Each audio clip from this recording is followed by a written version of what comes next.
Hello বন্ধুরা, আমি প্রিয়াঙ্কা এসে গিয়েছি নতুন দিনে আরেকটা নতুন ব্লগ নিয়ে। আশা করি সবাই আপনারা খুব ভালো আছেন। এসেছি কনিষ্কতে, ওই বিষ্ণুপুরে যে কনিষ্ক দোকানটা আছে দেশপ্রিয় পার্কে, ওইখানে।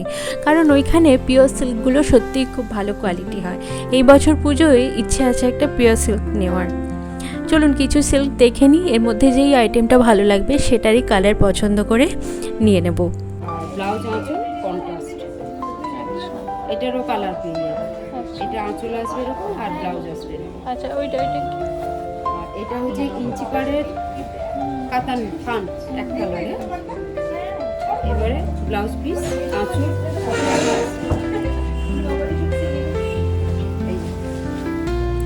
ইঞ্চি পার এইগুলোর মধ্যে তুমি কালার করবে। এটা প্রবাদ উপরে আসবে, যেটা ভালো লাগবে সেটা। হ্যাঁ, জাস্ট আমাকে আইটেমগুলো বলতে। আর আছে আমি দিয়ে দেবো।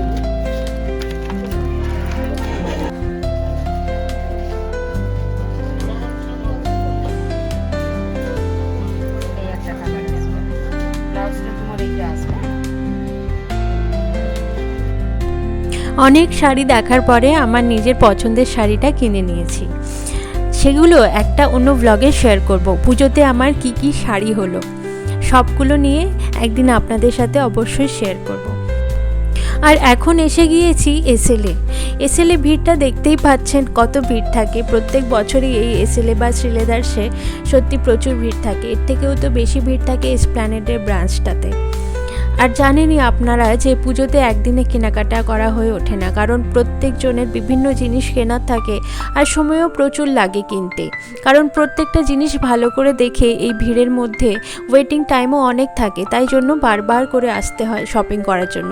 আর এই শপিং বারবার আসতে হলেই কিন্তু মনটা খুব খুশি হয়ে যায়। এই ঘুরে ঘুরে সব কিছু দেখে হাতে নিয়ে শপিং করার একটা মজাই আলাদা। এখন দেখছি কিছু স্লিং ব্যাগ, এখানে অনেক কালেকশন রয়েছে স্লিং ব্যাগেরও। দেখে নিচ্ছি যদি কোনোটা পছন্দ হয় তাহলে নিয়ে নেব। আর একটা মোটামুটি পছন্দ হয়েছে, ওই ব্ল্যাক কালারটা দেখলাম, তারই এইটা আরেকটা কালার, কিন্তু এই কালারটা আমার অতটাও ভালো লাগছে না। আর সব স্লিং ব্যাগই আমার ব্ল্যাক কালারের আছে, তাই জন্য এটা রেখে দিলাম এখনকার মতো। এখন দেখছেন পুরো ফ্লোরটাতেই কিন্তু বিভিন্ন রকমের ব্যাগ রয়েছে। আর আমরা চলে এসেছি ওর ওপরের ফ্লোরটাতে। এখানে বিভিন্ন রকমের গিফট পারপাসে এরকম কম্বো করে জিনিস দেওয়া আছে। একটা মেয়েদের আর একটা ছেলেদের ওয়ালেট, আর সাথে একটা কিরিং। এরকম কিন্তু ছোটোখাটো অনুষ্ঠানে গিফট দেওয়াই যেতে পারে।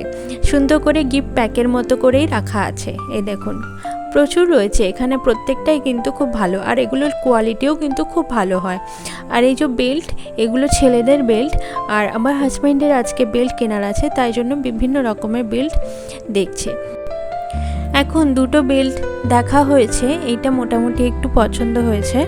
আর এইটারও দাম দেখছি খুব একটা বেশি নয়। এখানে ম্যাক্সিমাম প্রাইস হচ্ছে বেল্টের 720 বা 722, আর সব কিন্তু তার নিচে। খুব দামি বেল্ট কিন্তু এখানে নেই। আর এই বেল্টগুলোও কিন্তু খুব টেকসই হয়। এই দেখুন এখানে আরেক রকমের কম্বো আছে, বেল্ট ওয়ালেট একসাথে রাখা আছে, ছেলেদের ওয়ালেট মেয়েদের পার্স একসাথে রাখা আছে, বিভিন্ন রকমের কম্বিনেশন করে কম্বো রাখা আছে।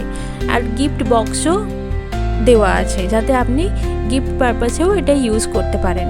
আর এখানে অনেকগুলো বেল্ট দেখার পরে সত্যিই মনে হচ্ছে কোনটা নেব আর কোনটা ছেড়ে যাব। প্রত্যেকটা বেল্টই কিন্তু খুব দারুণ।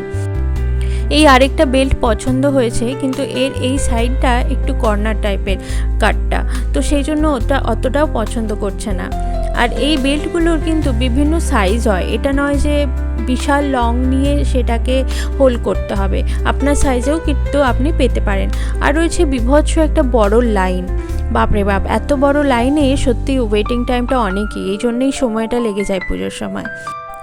এসএলএ কেনাকাটা হয়ে যাওয়ার পর বাইরে হাঁটতে হাঁটতেই দেখলাম এই দোকানটায় কিন্তু অনেক রকমের জুয়েলারি, চুড়ি, ব্যাঙ্গেলসের কালেকশন। তাই জন্য এখানে একবার থেমে গিয়ে চুড়িগুলো একবার চেক করে নিচ্ছি। আর এখান থেকে দুটো চুড়িও আমার খুব পছন্দ হয়েছে, সেই দুটো আমি নিয়ে নেব। আর চুড়ি যেহেতু এখন ফ্যাশনে খুব সেহেতু আমি এবছর ভাবছি চুড়ি দিয়ে কিছু না কিছু একটা স্টাইল করাই যাক। এই দেখুন এই দোকানটাতেই গেছিলাম। আর এই দোকানগুলোয় যদি আপনারাও কেনাকাটা করতে আসেন তাহলে অবশ্যই একবার বার্গেন করে কেনার চেষ্টা করবেন। ওনারা একটু দামটা বাড়িয়েই বলেন, যদি বার্গেন করে নেন তাহলে আপনারও সুবিধা হবে। এরপরে আমরা এসে গিয়েছিলাম বাটাতে। এখানে একটা আমার হাজব্যান্ডের জুতো কেনার ছিল। এই জুতো কিন্তু বাটাতে অনেক ভালো কোয়ালিটির হয়। বাটাতে অনেক ব্র্যান্ডও পেতে পারেন, যেমন হাস পাপিজ আছে, আরও অনেক ব্র্যান্ড আছে। আর আমার হাস পাপিজের জুতো কিন্তু খুব ভালো লাগে। এই জুতো পরে আমার একবার পায়ের ব্যথা কমে গিয়েছিলো, তারপর থেকে আমি হাস পাপিজই পরার চেষ্টা করি। এই দেখুন এই জুতোটা যেমন অনেক সুন্দর লাগছে দেখতে, পরলেও কিন্তু খুব ভালো লাগবে আর খুব কমফোর্টেবল। এই জুতোটা কিন্তু একটু এক্সপেন্সিভ ছিল, অনলি 6000 মতো দাম ছিল, কিন্তু এখন আর এই জুতো কিনবো না।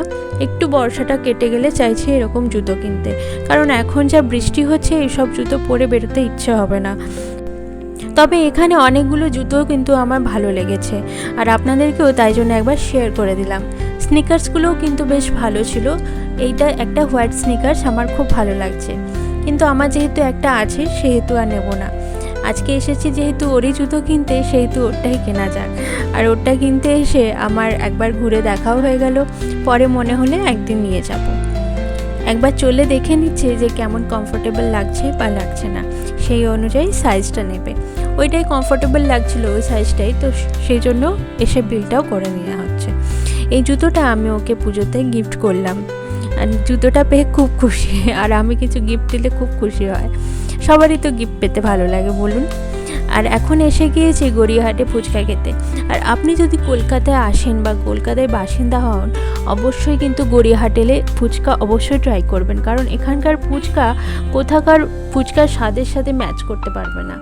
আর এখন যাব একটা শাখার দোকানে, কারণ সামনে পুজো আসছে। সারা বছর কাজের ব্যস্ততায়, জার্নির জন্য, ট্রাভেলের জন্য শাখা পড়াটা অনেক কমে গেছে আমাদের জীবনে, কিন্তু পুজোর সময় তো পড়তে হবে, পড়তে ভালোও লাগে। পড়তে হওয়ার থেকে বড় কথা হচ্ছে পড়তে ভালোও লাগে, তাই জন্য এসেছি একটা শাখা চোরা কিনতে। এই দেখুন এই দোকানগুলোতে কিন্তু গড়িয়াহাটে শাখা বা পুজোর অনেক রকম জিনিস পাওয়া যায়। আর এই ডান দিকে নার্সারিটা দেখছেন, এখান থেকে কিন্তু আমি গাছপত্র কিনে নিয়ে যাই বাড়ির জন্য। এই দেখুন অনেক গাছের কালেকশন আছে এখানে, আপনারাও এসে কিন্তু এখানে ট্রাই করতে পারেন, এবং ওনারা বলেও দেন যে কিভাবে গাছের কেয়ার করতে হয়। একটা দোকান দেখে চলে যাব, শাখা কিছু ট্রাই করব। এসে গিয়েছি একটা দোকানে, এখানে বেশ ভিড় ছিল, আরও অনেকজন শাখা পছন্দ করছিলেন। আর ওই দোকানটায় আমার ঠিক পছন্দ হলো না, তাই জন্য এলাম এই দোকানে। এই দোকানটা একটু ফাঁকাই ছিল, তাই জন্য আমি এলাম এখানে, যে একটু শান্তিতে ফাঁকার মধ্যে বসে পছন্দ করা যাবে। আর এই ডিজাইনটা কিন্তু আমার খুব পছন্দ হয়েছে। দেখুন তো আপনাদের কেমন লাগছে এই শাখার ডিজাইনটা। এটা একবার পরে দেখিয়ে দিতে বললাম যে কেমন লাগবে। আর আমি কিন্তু কোনোদিন একা একা শাখা কিনিনি, কারণ শাখায় অনেক রকম প্রবলেম থাকে, কিন্তু আজকে একটু সাহস করে কিনেই দেখলাম। কোনো না কোনো দিন তো একা কেনা শিখতেই হবে বলুন। আর উনি খুব সুন্দরভাবে পরিয়ে দিলেন শাখাটা, আর শাখাটা আমার হাতে সত্যি খুব ভালো হয়েছে। দেখুন তো কেমন লাগছে, ভালো লাগছে না? এর সাথে ম্যাচ করে দুটো পলা জোড়াও কিনে নেবো ভাবছি। এই হলো আজকের আমাদের কেনাকাটা। আজকের কোন কেনাকাটাটা আপনাদের সবথেকে ভালো লাগলো আমাকে অবশ্যই কমেন্ট করে জানাতে ভুলবেন না। আজকে ব্লগটা তাহলে এখানেই শেষ করছি, দেখা হবে পরের অন্য কোনো আরেকটা ব্লগে। ততক্ষণ সবাই খুব ভালো থাকবেন, আর আমার ভিডিওগুলো যদি ভালো লেগে থাকে অবশ্যই একটা লাইক করে দেবেন, আর আমার চ্যানেলটা সাবস্ক্রাইব করে আমার পাশে থাকবেন। আজকে তাহলে আসি।